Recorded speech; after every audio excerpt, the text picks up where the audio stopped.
നമസ്കാരം സുഹൃത്തുക്കളെ, ജോയാണ്. ഈ കാലഘട്ടങ്ങളിലൊക്കെ നമ്മൾ ഒരുപാട് പറഞ്ഞ് പഴകിയ കാര്യങ്ങൾ തന്നെയായി വീണ്ടും പറയുന്നത് കേട്ടോ. പക്ഷേ പുതിയതായിട്ട് വീണ്ടും വീണ്ടും അത് ആവർത്തിക്കപ്പെടുന്നു. അതുകൊണ്ട് സംസാരിക്കുന്നു എന്നുള്ളതേ ഉള്ളൂ. ഈ കുടുംബ ബന്ധങ്ങളിലെ പ്രശ്നങ്ങൾ യു കെയിൽ നിന്ന് അല്ല, എല്ലായിടത്തും ഉണ്ട്. പക്ഷേ ഇപ്പം നമ്മളിവിടെ സംസാരിക്കുന്നതുകൊണ്ട് നമ്മളിവിടുന്ന് കേട്ടതും കണ്ടതുമായ കുറച്ച് കാര്യങ്ങളെപ്പറ്റി ഒന്നുകൂടെ ഒന്ന് റിമൈൻഡ് ചെയ്യിക്കുന്നതെന്ന് ഓർത്താൽ മതി. ഇത് മുമ്പ് നടന്നിട്ടുള്ളതാണ്, വീണ്ടും നടന്നുകൊണ്ടിരിക്കുമായിരിക്കാം. പക്ഷേ അറിഞ്ഞിട്ട് അതൊരു അലേർട്ട് പോലെ നിങ്ങൾക്കത് ജീവിതത്തിൽ പ്രായോഗികമായിട്ട് ഇന്നടത്തൊക്കെ ഇങ്ങനെ നടന്നു എന്നുള്ളത് മനസ്സിലാക്കിയാൽ എന്തെങ്കിലും ഒരു മാറ്റം വരുവാണെങ്കിൽ വരട്ടെന്ന് ഓർത്ത് സംസാരിക്കുന്നതാണ് കേട്ടോ. ഞാൻ ഈ പറയുന്നത് ഈ ഡ്യൂട്ടിക്കിടയിലെ ഇൻറ്റിമസിയെ പറ്റിയാണ്. നമ്മളിപ്പോൾ ഈ ജോലി ചെയ്യാൻ പോകുമ്പോൾ അത് ഏത് മേഖലകളാണെങ്കിലും, ഇപ്പം നഴ്സിംഗ് പ്രൊഫഷൻ എന്ന് മാത്രം ഒന്നും എടുത്ത് പറയാൻ വന്നതല്ല ഞാൻ, അത് ഏത് മേഖലകളാണെങ്കിലും ആണുങ്ങളും പെണ്ണുങ്ങളും ഒക്കെ അടുത്തിടപഴകിയാണ് ഈ ജോലികളൊക്കെ മുമ്പോട്ട് പോകുന്നത്. അറിയാമല്ലോ, നമുക്കറിയാം. അപ്പോൾ അതിനകത്ത് തീർച്ചയായിട്ടും പരസ്പര സഹകരണത്തോടു കൂടി തന്നെ വേണം നമുക്ക് മുന്നോട്ട് പോകാനായിട്ട്. ജോലിയിലെ ഒരു ഷിഫ്റ്റ് ചേഞ്ചസ് മുതൽ മറ്റ് പല കാര്യങ്ങളും നമ്മൾ വളരെ ക്ലോസ് ആയിട്ട് തന്നെയാണ് ആണുങ്ങളായാലും പെണ്ണുങ്ങളായാലും നമ്മൾ പെരുമാറുക ജോലിയിൽ. അപ്പോൾ ഞാൻ പറഞ്ഞതേ, അതിനൊക്കെ ഒരു ലിമിറ്റേഷൻസ് ഉണ്ടാവണം. അതിനപ്പുറത്തേക്ക് പോകരുത്. അത് പിന്നീട് വലിയ ബാധ്യതകളും ബുദ്ധിമുട്ടുമായി മാറും. എല്ലാത്തിലും പരമപ്രധാനം നമ്മുടെ കുടുംബമാണ്. അത് നമ്മൾ മനസ്സിലാക്കുക. ബാക്കിയുള്ളതെല്ലാം നമ്മൾ ടെമ്പററി ആയിട്ട്, ജോലിയാണെങ്കിൽ പോലും നമ്മൾ ജോലിക്ക് പോകുന്നത് നമ്മുടെ കുടുംബത്തിന് വേണ്ടിയിട്ടാണ് ഈ കാര്യങ്ങൾ ചെയ്യാൻ പോകുന്നത്. അവിടെ നിന്നിട്ട് വേറെ വയ്യാവേലികൾ ഉണ്ടാക്കിക്കൊണ്ട് വരരുത്. ഇത് ഞാൻ ഈ പറയുന്ന ഒക്കെ അനുഭവത്തിൻ്റെ വെളിച്ചത്തിൽ തന്നെയാണ് പറയുന്നത്. കണ്ടതും കേട്ടതും പരിചയപ്പെട്ടതുമായ കാര്യങ്ങളായി പറയുന്നത്. നിലവിൽ ഇപ്പം പുതിയതായിട്ട് പറയുമ്പോൾ പിള്ളേർ നിങ്ങൾ ആൾക്കാരൊന്നും ഓർക്കില്ല, പുതിയതെന്ന് പറയാനൊന്നും ഇല്ല. എല്ലാവരും 5-6 വർഷമൊക്കെ ആയി ഇവിടെ വന്നവർ. അതിനിടയിൽ നിന്ന് കേട്ടൊരു ചർച്ച വന്നത് കൊണ്ടാണ് ഞാനിപ്പോൾ ഈ സംസാരിക്കുന്നത്. ഒന്ന് ഓർക്കുക, ഇപ്പം ഡിപ്പെൻഡഡ് ആയിട്ട് വരുന്ന ഹസ്ബൻഡ്, അവർ ചിലപ്പം കുഞ്ഞുങ്ങളുടെ കാര്യങ്ങളൊക്കെ നോക്കി വലിയ കൂടുതൽ ജോലികളൊന്നും ചെയ്യാതെ നിൽക്കുന്നു. പ്രധാനപ്പെട്ട വിസയിൽ നിൽക്കുന്ന ആൾക്കാരാണ് കൂടുതലും ജോലിക്ക് പോവുക. അപ്പോൾ ഞാനാണ് കൂടുതൽ ജോലിക്ക് പോകുന്നത്, എനിക്ക് ഇന്ന കാര്യങ്ങളൊക്കെയാണ്, എനിക്ക് ഇന്ന കാര്യങ്ങളിലൂടെയൊക്കെ പോയാലേ ശരിയാവുള്ളൂ എന്ന് പറഞ്ഞ് ആ സാമർത്ഥ്യപൂർവ്വം സംസാരിച്ച് വിഷയം ഉണ്ടാക്കുമ്പോൾ നിങ്ങളൊന്ന് ഓർക്കുക, കുടുംബ ബന്ധങ്ങളിൽ ഒലച്ചിൽ വരും. പിന്നെ എന്തിനാണ് നിങ്ങൾ ജോലിക്ക് പോകുന്നത്? നിങ്ങൾ എന്തിനാണ് പൈസ ഉണ്ടാക്കുന്നത്? അങ്ങനെയുള്ള കാര്യങ്ങൾ ഓർത്ത് വെക്കുക. അത് ഞാൻ ഈ പറഞ്ഞ ഇൻറ്റിമസിയുടെ കാര്യം ഇത്രയേ ഉള്ളൂ. നമ്മളിപ്പോൾ ഈ പറയുന്ന പോലെ നമ്മുടെ എല്ലാ പേഴ്സണൽ കാര്യങ്ങളും നമ്മുടെ കൂട്ടത്തിൽ ജോലി ചെയ്യുന്ന ആളിനെ പ്രൊഫഷണൽ രീതിയിലുള്ള ഒരു കോണ്ടാക്റ്റും കൂട്ടും മതിയെന്നേ. അതിനപ്പുറത്ത് നമ്മുടെ വീട്ടിലെ എല്ലാ കാര്യങ്ങളും ഷെയർ ചെയ്ത് നമ്മുടെ വീട്ടിലെ എല്ലാ കാര്യങ്ങളും നമ്മുടെ കാര്യങ്ങളെല്ലാം കൂടെ അത് വീണ്ടും വല്ലാത്ത അറ്റാച്ച്മെൻറ്റിലോട്ട് വന്ന് നമ്മൾ അറിയില്ല. പിന്നീട് നമുക്കത് ഒരു പോകാൻ മേലാത്ത. ഇപ്പം നിങ്ങൾ വളരെ മാന്യമായിട്ടായിരിക്കും പെരുമാറുന്നത്, ഓപ്പോസിറ്റ് സൈഡിൽ നിന്ന് അങ്ങനെ ആവണമെന്നുണ്ടോ? ഞാൻ മുമ്പ് പത്തനംതിട്ടയിൽ ഒരു സ്ഥലത്ത് ജോലി ചെയ്തുകൊണ്ടിരിക്കുമ്പം അവിടെ ഒരു ഡോക്ടർ, ഒരു വൃത്തികെട്ടവൻ, അവൻ ഈ മറ്റേ ബാസിഗർ സിനിമയ്ക്കകത്തൊക്കെ പറഞ്ഞ പോലെ, അല്ലെ ശ്രീനിവാസൻ പറഞ്ഞില്ലേ, നമ്മുടെ നടൻ, മഹാനായ നടൻ ശ്രീനിവാസൻ പറഞ്ഞതുപോലെ, മരിച്ചുപോയി എൻ്റെ പെങ്ങൾ ജിജിയെ ഓർമ്മ വന്നതൊക്കെ പറഞ്ഞതിൽ ഒരുത്തിന് അവിടെ ജോലി ചെയ്യുന്ന ഒരു നേഴ്സിൻ്റെ പുറകെ നടന്നിട്ട്, എൻ്റെ പൊന്നെ, ആ പെണ്ണ് കല്യാണം ഉറപ്പിച്ചൊരു പെങ്കൊച്ചായിരുന്നു, അതിനെ ഇട്ട് കൊല ചെയ്ത് അതിനോട് പ്രേമം, അതായത് നമ്മുടെ അവനൊരു തെലുങ്കിനെ, അവരെയൊക്കെ വില കാശും കൊടുത്ത് വിവേസ് എടുത്താന്ന് എനിക്ക് തോന്നുന്നു. അവൻ്റെയൊക്കെ ഒരു പെരുമാറ്റം അങ്ങനെയായിരുന്നു. പണത്തിൻ്റെ ധാരാളം. ഇത് വർഷങ്ങൾക്ക് മുമ്പുള്ള കാര്യം കേട്ടോ. എന്നിട്ട് അവൻ ആ പെങ്കൊച്ച് അവിടെ നിന്ന് റിസൈൻ ചെയ്ത് വേറൊരു സ്ഥലത്ത് പോയപ്പം അവിടുത്തെ ഹോസ്പിറ്റലിൽ പോയി ജോലി ചെയ്യുന്നു എന്ന് പറഞ്ഞ് ഫോളോ ചെയ്യുവാന്നേ. വന്നപ്പോൾ ഡോക്ടറെ വാന്ന് പറഞ്ഞ് എന്ന് വർത്താനം പറയുക, ബഹുമാനിക്കുക, അങ്ങനെയൊക്കെ ചെയ്ത് അങ്ങനെ ഒന്ന് കുറച്ച് ആറ്റിറ്റ്യൂഡ് കാണിച്ചതിന് ഇതുപോലത്തെ കാര്യങ്ങളാണ് പറയുന്നത്. ഒരു പ്രാവശ്യം ഒരുത്തം കിടന്ന് അലറുന്നത് ഞാൻ കേട്ടിട്ടുണ്ട്. ഞാൻ എൻ്റെ മനസ്സ് നിനക്ക് തന്നു, ഞാൻ എൻ്റെ ശരീരം നിനക്ക്. എടാ, ഇവന് ഭാര്യയും പിള്ളേരും ഉള്ളവരടുത്ത് വേറെ പെണ്ണോട് പറയാം, വേറെ കല്യാണം കഴിച്ച് പെണ്ണോട്, അവളാണ്ട് നേരം പോക്കെ ഞാൻ പറഞ്ഞേനെ. എന്നിട്ട് അക്രമാസക്തമായിട്ട് വഴക്കുകൾ പോവുകയാണ്. ഒരുത്തനൊരു മുറി കിടന്ന് അലറുകയാണ്. ഞങ്ങളിപ്പുറത്ത് താമസിക്കുക, ഒരു ഹോസ്റ്റലിൽ കിടന്ന കാര്യമാണ് പറയുന്നത്. അപ്പോൾ അവൻ പാതിരാത്രിയിൽ അവൻ ഉറക്കമൊന്നുമില്ല, അവന് ഭാര്യയും മക്കളും ഒക്കെ ഉള്ളവനാ. അവൻ കല്യാണം കഴിച്ച് പിള്ളേരും ഉള്ള ഒരു ഭാര്യ ആയ ഒരു സ്ത്രീയോട് അവളും ചിലപ്പോൾ തമാശ ഈ പറഞ്ഞ പോലത്തെ ഇൻറ്റിമസി കൂടിയതാ. എന്നിട്ട് അർദ്ധരാത്രി ഇവൻ കിടന്ന് അലറുക. പല രാത്രികളും ഞങ്ങൾ നിൽക്കുക, എൻ്റെ ശരീരം തന്നു, എൻ്റെ മനസ്സ് തന്നു എന്നൊക്കെ പറഞ്ഞുണ്ട്. നാണം കെട്ടവൻ. അവന് ഭാര്യയും പിള്ളേരും ഉള്ളതല്ലേ. ഏറ്റവും പ്രധാനം അതാന്നേ. എന്തേലും വയ്യാവലി ഉണ്ടെങ്കിൽ പോലും അഡ്ജസ്റ്റ് ചെയ്ത് മാറിപ്പോകുക എന്നുള്ളതേ ഉള്ളൂ. അതിനകത്ത് നിന്ന് നമ്മുടെ കുടുംബം പോകും. ഏറ്റവും പ്രധാനം എന്നറിയോ, കൊച്ചുങ്ങൾ നഷ്ടപ്പെടും. കുഞ്ഞുങ്ങൾക്കാണ് പ്രശ്നം. ഞാൻ ഈ കുറച്ച് മുമ്പ് നമ്മുടെ ഒരു സുഹൃത്ത് അനീഷ് എബ്രഹാം ഒരു വീഡിയോ ചെയ്തു. ഇവിടെ ഒരു മലയാളി കുട്ടി ഇൻ്റർനെറ്റിൽ സെർച്ച് ചെയ്യുന്നത് അബ്യൂസിനെതിരെ എങ്ങനെ പ്രതികരിക്കുന്നത്, അത് പിന്നീട് ചർച്ചയായി എന്നൊക്കെ പറഞ്ഞു. ഞാൻ പറയാം, ഇത് ഒരുപാട് വിഷയങ്ങളാവുന്നുണ്ടെന്നേ ഇവിടെ. ഭാര്യ ഭർത്താക്കന്മാരുടെ ഇടയിലുള്ള ചർച്ചകളും തർക്കങ്ങളും വഴക്കുകളും വരുമ്പോൾ എൻ്റെ ദൈവമേ നിരപരാധികളായ കുഞ്ഞുങ്ങൾ പെടും. അതുങ്ങളെ ആരെങ്കിലും പീഡിപ്പിക്കും, അതുങ്ങൾ തകർന്നു പോകും. എത്ര അവന്മാർ കള്ളു കുടിച്ച് അങ്ങോട്ടും ഇങ്ങോട്ടും, അല്ലെങ്കിൽ എത്ര അവളുമാർ വേറെ ബന്ധങ്ങൾ ഉണ്ടാക്കിയിട്ട് എത്ര കൊച്ചുങ്ങൾക്ക് പ്രശ്നം ഉണ്ടായിട്ടുണ്ടെന്ന് അറിയാവും നിങ്ങൾക്ക്. നമ്മളെവിടെയോ ഒതുക്കപ്പെടുന്നത്? നമുക്ക് ഭാര്യയോട് ഇച്ചിരി ദേഷ്യം ഉണ്ടെങ്കിൽ പോലും നമ്മൾ മര്യാദയാവുന്ന നമ്മുടെ കുഞ്ഞുങ്ങളെ ഓർക്കുമ്പോഴല്ലേ, അല്ലേ? അത് ഈ പറയുന്ന ദമ്പതിമാർ എപ്പോഴും ഒന്ന് ശ്രദ്ധിക്കുന്നത് നല്ലതാണ്. ഞാൻ പറയുന്നത് ഡ്യൂട്ടിക്ക് പോകുമ്പോഴേക്കും അയ്യോ അവിടെ നിൽക്കുന്നവർ, ഇപ്പം ഞാൻ പറഞ്ഞില്ലേ ഒരു ഡ്യൂട്ടിക്ക് വന്നിരിക്കുന്നവർ എല്ലാവരും മര്യാദക്കാരൊന്നും ആണെന്നില്ല. ഇപ്പം വരുന്നവൻ വരട്ടെ, ഇവള് ഭയങ്കര ആറ്റിറ്റ്യൂഡിൽ എന്നോട് വരുന്നത്. ഇപ്പം ഞാൻ ഈ പറയുകയാണെ മെൻസ്ട്രേഷൻ അടക്കമുള്ള ഇതിനെപ്പറ്റി പറയാൻ പാടില്ല, വലിയ ചർച്ചയും ഇന്നിപ്പോൾ അത് ഭയങ്കര വിഷയമാണല്ലോ. ഞാനത് തുറന്ന് പറയുന്നുള്ളതേ ഉള്ളൂ. ഇതൊക്കെ ഞാനിപ്പോഴും പറയാം ഒരു നിലവിളിയിൽ നിന്നുകൊണ്ടാണ് ഞാനിതൊക്കെ സംസാരിക്കുന്നത്. സ്ത്രീകൾ ഇപ്പം ഞാൻ പറയാം, കൈ മുറിഞ്ഞു, കാല് മുറിഞ്ഞു, ദേഹം മുറിഞ്ഞു, എനിക്ക് ബ്ലഡ് വന്നു, ബ്ലീഡിങ് വന്നു എന്നൊക്കെ പറയുന്നത് ഓക്കെ. നിങ്ങൾ ഇങ്ങനെയുള്ള കാര്യങ്ങളൊക്കെ എന്തിനാണ് ഈ പറയുന്നത് ആൺ സുഹൃത്തുമൊക്കെയായിട്ട് അത്രയോ ഷെയർ ചെയ്യേണ്ട കാര്യം തന്നെ ആയിരിക്കുന്നത്? ഇന്നത്തെ കാലത്ത് ഞാൻ ഏത് ജാമ്പാൻ്റെ കാലത്തുള്ളതാണെന്ന് നിങ്ങൾ ചിന്തിക്കുന്നത്? ഇത് എല്ലാ പുരുഷൻ്റെയും ആത്മാഭിമാനത്തെ ചോദ്യം ചെയ്യുന്ന ചില കാര്യങ്ങളാണ്. എന്നോടൊരു യുവാവ് പറയുകയാണ്, വിഷമിച്ചുകൊണ്ട് പറയാം, എൻ്റെ ചേട്ടാ എൻ്റെ ഭാര്യയുടെ ഡേറ്റ് അവനറിയാവുന്നത്, അവൻ എന്നോടത് പറഞ്ഞിട്ടുണ്ടെന്ന്. നിനക്കറിയത്തില്ലല്ലോ നിൻ്റെ പെമ്പറന്നത്തിൻ്റെ ഡേറ്റ് എന്താണെന്നുള്ളത്? എനിക്കറിയാം. അവളുടെ വിഷമം എനിക്കറിയാം. അവൾക്കൊരു ആട്ടങ്കാപ്പിഞ്ഞ് ഉണ്ടാക്കി കൊടുക്കാമെന്ന് വല്ലവനും പറയുക ഇവനോട്. ഏറ്റവും വലിയ മനുഷ്യനെ എൻ്റെ ആത്മാവ് ഭൂമിക്കടിയിലോട്ട് പോകുന്ന പോലെ ആ ചെറുക്കനായി മാറി. എന്തുകൊണ്ടാണ്? ഇവളൊക്കെ എന്തിനാണ് ഇത് വിളിച്ച് അങ്ങോട്ട് പറയുന്നത്? ഡ്യൂട്ടിക്ക് ഒരു ഓഫ് വേണമെങ്കിൽ, ഒരു വയ്യായ്ക വന്നെങ്കിൽ എനിക്ക് വയ്യ, എനിക്ക് സുഖമില്ല, എനിക്ക് ശരീരത്തെ ബുദ്ധിമുട്ടുകളുണ്ട്, അല്ലെങ്കിൽ എങ്ങനെയുള്ള കാര്യങ്ങൾ പറയും, ചേട്ടാ എനിക്ക് ബ്ലീഡിങ് ആണ്, എനിക്ക് ഡേറ്റ് ആണെന്നൊക്കെയാണോ വിളിച്ച് പറയുന്നത്? ആണോ? ഇത് ആ രീതിയിലല്ലെന്നേ പോകുന്നത്. അത് കേൾക്കുന്ന ആൾക്കാർ അത് അങ്ങനെ ആകണമെന്നില്ല. ഏറ്റവും പ്രൈവറ്റ് ആയിട്ടുള്ള, ഏറ്റവും പേഴ്സണൽ ആയിട്ടുള്ള ഇങ്ങനെയുള്ള കാര്യങ്ങൾ അവരുടെ ഭർത്താക്കന്മാരല്ലേ അറിയേണ്ടത്, അല്ലെ അവന്മാരുടെ അമ്മമാരൊക്കെ അറിയേണ്ട കാര്യമാണ്. അല്ലെ നിങ്ങളുടെ ഒരു സുഹൃത്ത് പെങ്കൊച്ചിനോട് പറയുന്ന പോലെ അല്ല ഒരാണിനോട് നിങ്ങൾ ഇതൊക്കെ ഷെയർ ചെയ്യുന്നത്. അവനത് എങ്ങനെ ഏറ്റെടുക്കും നിങ്ങൾക്കറിയാവോ? അവസാനം നിങ്ങൾ എന്ത് ചെയ്യും? ഞാൻ ഈ UK തന്നെ കണ്ടിട്ടുണ്ട് ചിലവർ വന്ന് വിഷയങ്ങൾ ഉണ്ടാക്കുന്നത്. ചില കെട്ടിയവന്മാരോട് നിനക്ക് എന്നോട് അറിയാവുന്ന, അവളെപ്പറ്റി എനിക്ക് അറിയത്തുള്ളൂ, അവളെ ഇങ്ങനെ ഇറക്കി വിടറാ, എനിക്ക് അവളെ കാണണമെന്ന് പറഞ്ഞ് വഴക്കുണ്ടാക്കുന്നവന്മാരെ ഞാൻ കണ്ടിട്ടുണ്ട്. ഈ ഡ്യൂട്ടി ചെയ്ത് അങ്ങോട്ട് കൂടിയിട്ട്. മനസ്സിലായോ? Duty is duty. പൈസ ഉണ്ടാക്കാനായിട്ട്, കൊച്ചുങ്ങളെ ഭർത്താവിനെ നോക്കാനായിട്ട്. അതിനപ്പുറത്തേക്ക് ഒന്നും വേണ്ട. അത് വലിയ കുരിശായി മാറും. ഞാനിപ്പോൾ എൻ്റെ എനിക്കൊരു ടീനേജ് മുതൽ എങ്ങനെയാലും കുറേ കാലമായില്ലേ നമ്മൾ ഈ ജീവിതമൊക്കെ തുടങ്ങിയിട്ട്. നമ്മളും കാണുന്നില്ലേ കുറേ കാര്യങ്ങൾ. പറയേണ്ട കാര്യങ്ങൾ പറഞ്ഞാൽ മതിയെന്നേ. ഇപ്പം ഞാൻ പറഞ്ഞ ഒരു യുവാവ് നിലവിളിച്ചുകൊണ്ട് അവൻ എത്ര ആത്മക്ഷത അനുഭവിച്ചിട്ടുണ്ടായിരിക്കും. ഭാര്യയ്ക്ക് ഓഫ് ആണെങ്കിൽ അല്ലെങ്കിൽ സുഖമില്ലെന്നുണ്ടെങ്കിൽ അവൾ പറയേണ്ട ഭാഷയുണ്ട്. ആ ഭാഷയ്ക്ക് പകരമായിട്ട് ഇപ്പം ഞാൻ പറഞ്ഞില്ലേ ഫേമസ് ആയ എപ്പോഴും ഞാൻ ഈ മലയാള ചിത്രത്തെ പറയുമ്പോൾ നിങ്ങൾ നമ്മുടെ ജീവിതമായിട്ട് റിലേറ്റഡ് ആയിട്ട് നിൽക്കുന്ന ഒരുപാട് കാര്യങ്ങൾ ഇപ്പോൾ സിനിമയായിട്ട് ഇറങ്ങുന്നതുകൊണ്ട് നിങ്ങൾക്ക് പെട്ടെന്ന് കിട്ടാനായിട്ട് പറയുന്നതാണ്. ഇത് ഒരു ടീനേജ് കാലഘട്ടമാണ് പറയുന്നത്. അതിൻ്റെയൊക്കെ ഡോസ് കൂടും വലിയ ആൾക്കാർക്ക്. അതുകൊണ്ട് അത് അങ്ങനെ പറയുന്നത്. നോട്ട്ബുക്ക് എന്ന് പറയുന്ന ഒരു മലയാള സിനിമയുണ്ട്, പുതുമുഖങ്ങളെയൊക്കെ വെച്ചൊരു കാലഘട്ടത്തിൽ വന്നത്. അതിനകത്ത് തീം എന്താണെന്ന് നിങ്ങളൊന്ന് ഓർത്ത് നോക്കിയേ. ഒരു പെൺകുട്ടിക്ക് ഈ പറഞ്ഞ പോലെ ബ്ലീഡിങ് ഉണ്ടാകുമ്പോൾ അവൾക്കൊരു പാഡ് വാങ്ങി കൊടുക്കുന്ന അതാ അതിൻ്റെ കരട് രൂപം. അപ്പോൾ ആ ചേഞ്ചസ്, ആ യുവാവിന് വരുന്ന ചേഞ്ചസും ആ പെങ്കൊച്ചിന് വരുന്ന ചേഞ്ചസും അതങ്ങനെ അങ്ങോട്ട് പോവുക. ഇപ്പോൾ ഒരു കൈ മുറി ഒരു പ്ലാസ്റ്റർ ഒട്ടിച്ച് കൊടുത്തിരുന്നെങ്കിൽ അങ്ങനെ വരുമായിരുന്നോ? ഇല്ല. അപ്പോൾ അത് ടീനേജിനിടയിൽ വന്നൊരു കാര്യമാണ്. വലിയ മനുഷ്യരുടെ ഇടയിൽ വരുമ്പോൾ അത് വേറെ രീതിയിൽ പോകുന്നേ.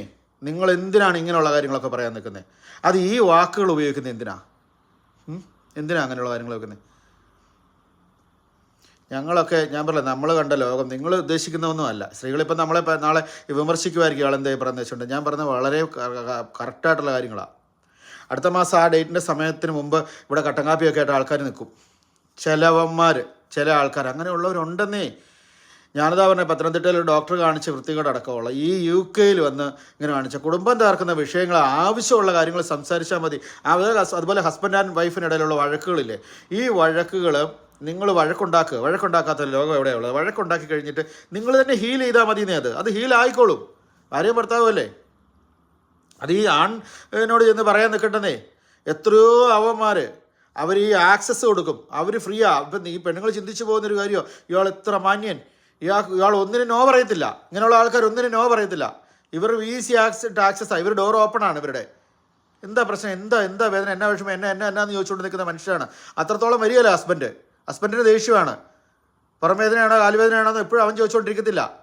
മനസ്സിലാകുന്നില്ലേ? 3-4 മക്കളൊക്കെ ഏതല്ലേ?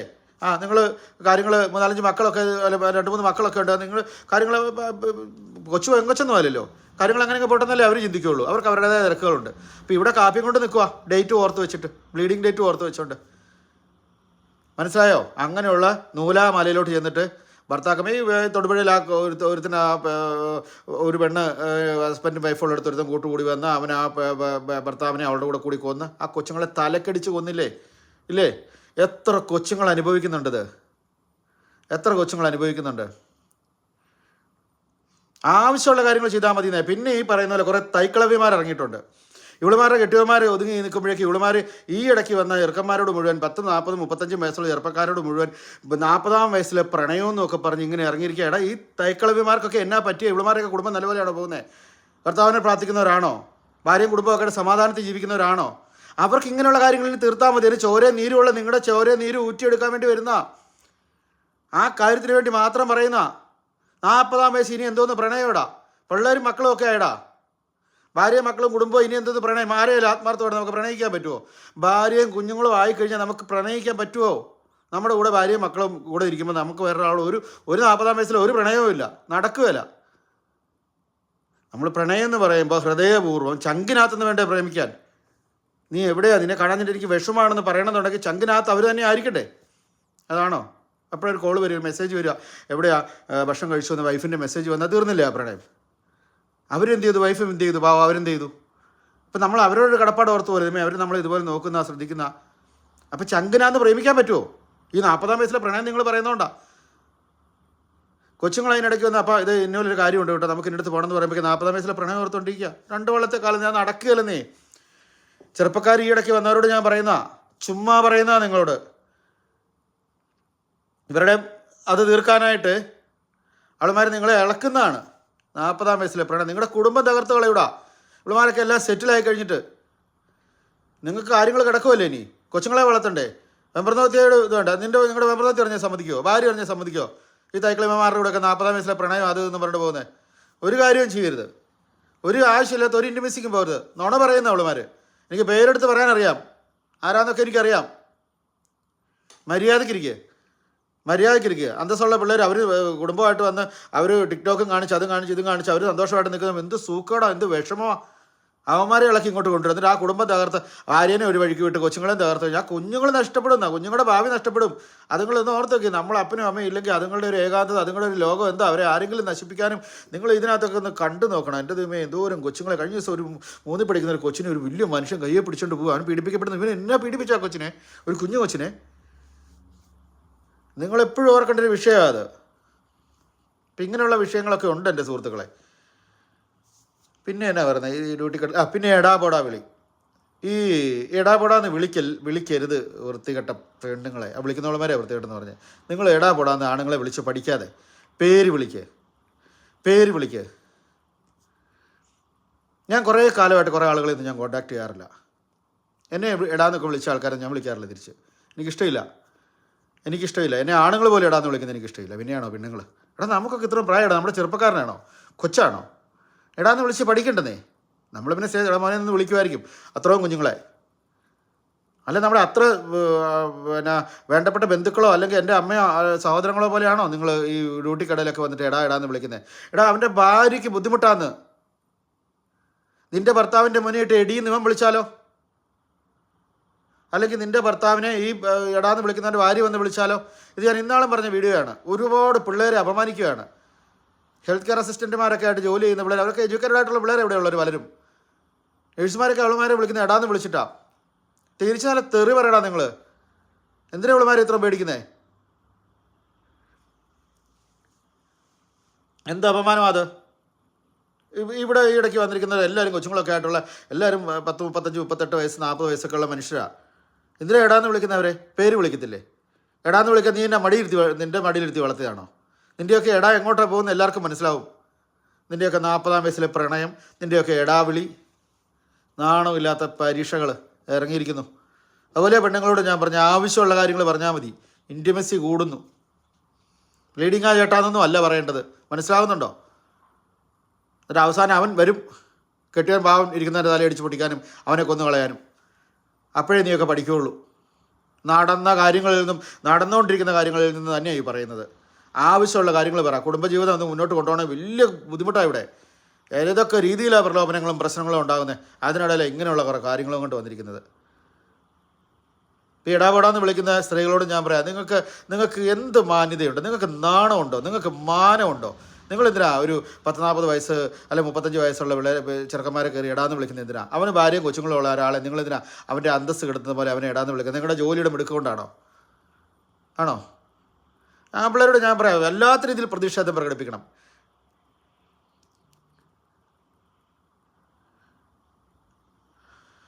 ഞാൻ ഈ 2-3 കാര്യങ്ങളൊക്കെയാണ് പറയാൻ വന്നത്. അപ്പം ഞാൻ ഈ പറഞ്ഞ ഇത്രയേ ഉള്ളൂ കേട്ടോ. കുടുംബ പ്രശ്നങ്ങൾ ഒരുപാട് ഉണ്ടാവുകയാണ്. മനുഷ്യർ കരഞ്ഞും പിടിച്ചും കഷ്ടപ്പെട്ടും ജീവിക്കുന്ന ഒരു ലോകത്ത് നടക്കുന്ന കാര്യങ്ങളാണ്. ദൈവത്തെ മുറുകെ പിടിച്ച് തന്നെയാണ് നിൽക്കുന്നത്. ഇപ്പോൾ ദൈവം വേണ്ടെന്ന് പറഞ്ഞിട്ടല്ലേ പിള്ളേർ വിസിറ്റ് പറയണം, അതങ്ങനെ ഇറങ്ങിയിരിക്കുന്നു. എന്തൊക്കെ കാര്യങ്ങളാണ് പറയുന്നത്? എന്തേലും ആട്ടെ, ഞാനിപ്പോൾ പറയുന്നുള്ളതേ ഉള്ളൂ. അവനവൻ്റെ ജീവിതം അവസാനം ഈ പറഞ്ഞ പോലെ ഞാൻ ഏറ്റവും ദുഃഖിക്കുന്ന ഒരു വിഷയം, തകർക്കപ്പെടുന്ന കുടുംബത്തിനകത്ത് ഒരു കൂട് തകർത്ത് കളയുമ്പം പക്ഷികൾ നാനാഭാഗത്തേക്ക് പറക്കുമ്പോൾ പറക്കാൻ വയ്യാതെ കുഞ്ഞുങ്ങളതിനകത്തിരുന്ന് കരയെന്ന് പറയുന്നൊരു സംഭവമില്ലേ, അതാണ് നടക്കുന്നത്. എനിക്കത് ഓർക്കുമ്പോൾ എൻ്റെ ചങ്ക് പൊട്ടുക. കുഞ്ഞുങ്ങൾ പെടും. അവർക്ക് നല്ല ഡ്രസ്സ് വേണം, അവർക്ക് സന്തോഷം വേണം, പാട്ട് വേണം, സ്കൂളിൽ നിന്ന് വിളിച്ചോണ്ട് വരുമ്പോൾ അവരെ ചിരിപ്പിക്കാനും കളിക്കാനും ഒക്കെ നമ്മൾ കൂടെ വേണം. നമ്മൾ ഈ പറയുന്ന പോലെ വല്ലവൻ്റെയും കാര്യം വല്ലവൻ്റെയും കഥയും പറഞ്ഞ് പാടില്ല. നിങ്ങളുടെ കുടുംബമാണ് പരമപ്രധാനം. ഹസ്ബൻഡിന് എന്ത് കുറവുണ്ടെങ്കിലും ഭാര്യയ്ക്ക് നിങ്ങളെ യോജിപ്പിച്ച് ദൈവം കൂട്ടി യോജിപ്പിച്ച് നിങ്ങൾ ഒന്നിച്ച് മുന്നോട്ട് പോകണം. കുഞ്ഞുങ്ങളുണ്ട്, നിങ്ങൾക്ക് സമാധാനമായിട്ട് പോകണം. അതിനിടയിൽ വരുന്ന ഒന്നുമല്ല, ആരും ഒന്നിനും വരത്തില്ല. ഇതൊക്കെ ചുമ്മാ താൽക്കാലികമായിട്ട് വരുന്ന 40-ആം വയസ്സിലെ പ്രണയം, ആ ഇടാവിളി, ഇത് ഒന്നും ആവശ്യമില്ല. അതിൻ്റെ ആവശ്യമില്ല. നിങ്ങൾക്ക് ഇത്ര നല്ലൊരു രാജ്യം കിട്ടിയില്ലേ, സന്തോഷമായിട്ട് ജീവിക്കത്തില്ലേ? കുടുംബ ബന്ധങ്ങൾ തകരുന്ന കാണുമ്പോൾ സങ്കടം വരിക. ചെയ്യരുതേ. പലയിടത്തും നിസ്സഹായനായിട്ട് നിൽക്കേണ്ടി വന്നിട്ടുണ്ട്. എനിക്കൊക്കെ യോജിപ്പിക്കാൻ മേലാത്ത പോലെ ഞാനൊക്കെ സങ്കടപ്പെട്ട് നിന്നിട്ടുണ്ട്. അത് വളരെ തൊട്ടടുത്ത് ഇങ്ങനെ എന്നാ പറയുക, തൊലിപ്പുറത്തുള്ള ബന്ധങ്ങൾ വരെ ഞാനൊക്കെ ഇങ്ങനെ എന്നെ ചെയ്യും എൻ്റെ ദൈവമേ എന്ന് ഓർത്ത് കണ്ണ് വീഴ്ച നിന്നിട്ടുണ്ട്. കുറച്ചുകൂടി ഒന്ന് കരുതിയിരുന്നെങ്കിൽ, കുറച്ചുകൂടി ഒന്ന് സമാധാനപ്പെട്ടിരുന്നെങ്കിൽ എന്ന് ഓർത്തിട്ടുണ്ട്. എത്ര മനോഹരമായിട്ട് പോകേണ്ട, എത്ര നന്നായിട്ട് ആ ഭാര്യയും ഭർത്താവും മക്കളും ഒക്കെ ആയിട്ട് അവർ സന്തോഷമായിട്ട് ജീവിക്കട്ടെ. എത്രയോ കുടുംബങ്ങൾ ശിഥിലമായി പോയിരിക്കുന്നത് ഞാൻ കണ്ടിരിക്കുന്നു. അതുകൊണ്ട് കൈ തൊഴുത് പറയാതെ നിങ്ങൾ ഈ ആവശ്യമില്ലാത്ത കുറേ കാര്യങ്ങൾ ഇപ്പം ഞാനീ പറഞ്ഞ ഇതിലും കൂടുതൽ കാര്യങ്ങൾ എടുത്തെടുത്ത് പറയാനുണ്ട്. ഒന്നും ഓർമ്മ പെട്ടെന്ന് കിട്ടുന്നില്ല. പറയാവുന്നതൊക്കെയാണ് പറഞ്ഞത്. എല്ലാ കാര്യങ്ങളും ഒന്ന് ശ്രദ്ധിച്ചാൽ നല്ലത്. താങ്ക്